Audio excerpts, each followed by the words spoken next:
Biliary atresia is a birth defect that is present in 1 in 10,000 babies.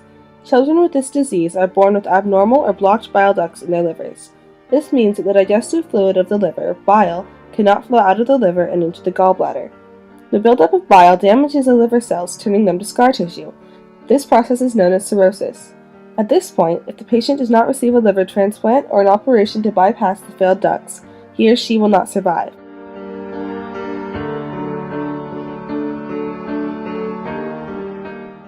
Hi, I'm Isaac. How old are you? 5. What's your favorite animal? T-Rex. And what's your favorite food? And dildos.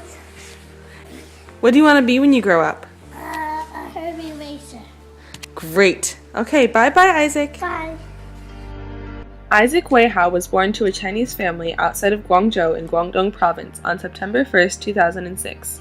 When he was 8 months old, he was hospitalized for respiratory problems.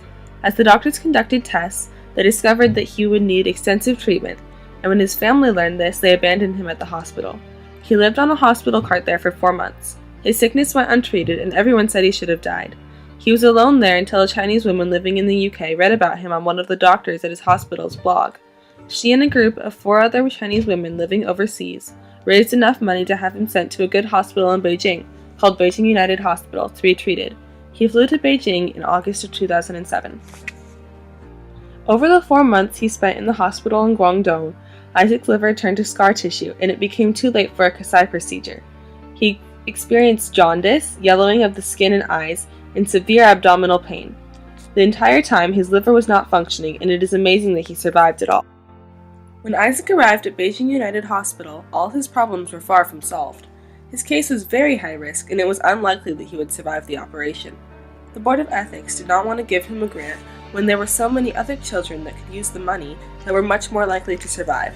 The hospital gave him all the treatment and medication he needed to stay alive, but they would not pay for his transplant. The women who got him to Beijing ended up raising all the money needed for the operation. In February of 2008, Isaac received his transplant. The surgeon created a 3-pronged incision across his abdomen. The damaged liver was removed and the new liver was inserted and attached to the blood vessels and bile ducts surrounding the liver. After a patient has a liver transplant, he or she needs to take anti-rejection medications for the rest of his or her life. Isaac takes an anti-rejection pill called tacrolimus. These drugs are to suppress the immune system and keep it from attacking the foreign liver. This also makes the patient more susceptible to other illnesses than most people. After his transplant, Isaac lived with a foster family for a few months. Unfortunately, the couple was too old to adopt him. Pictured here is their daughter Sarah. His adoptive family, a family of expats from Oregon who had been living in southern China for 4 years, met him for the first time in the fall of 2008. They visited him frequently throughout the year, then, on June 17, 2009, they moved across the country to live with him in Tianjin, where his post-transplant care was being facilitated. When he met his family, he was very sick. He could not speak English or Chinese, and he could barely walk. He had spent so much time hospitalized that he hadn't had much practice walking or talking, nor had he had nearly enough human contact as a baby living on the hospital cart. During the first 3 years following his transplant, Isaac, just like many other transplant patients, had many complications and health problems. He even spent his 3rd birthday in the hospital.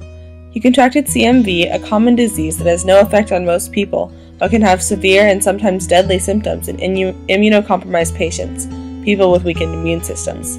He was very sick with this disease for some time. He also received 3 angioplasties and contracted colonitis. Angioplasties use inflatable structures to reopen collapsed blood vessels. Colonitis is an infection in the bile ducts of the liver that results in severe abdominal pain and fever, among other symptoms. Other health issues he experienced in those years include spleen, kidney, respiratory, and ear ailments that resulted in frequent hospitalizations and severe limitations of his ability to live life as a normal preschooler. Seattle Children's Hospital is one of the best pediatric transplant hospitals on the West Coast.